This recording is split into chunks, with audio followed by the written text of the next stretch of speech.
तुम कैलाशपति शिव शंकर, तुम हो भोले दया के सागर। दूर करो सब दुख हमारे, दूर करो सब दुख हमारे।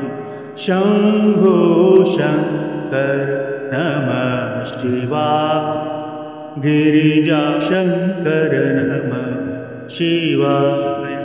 आदिदेव तुम नमः शिवाय, हे जगदाता नमः शिवाय, हे जगदाता नमः शिवाय, हे जगदाता नमः शिवाय।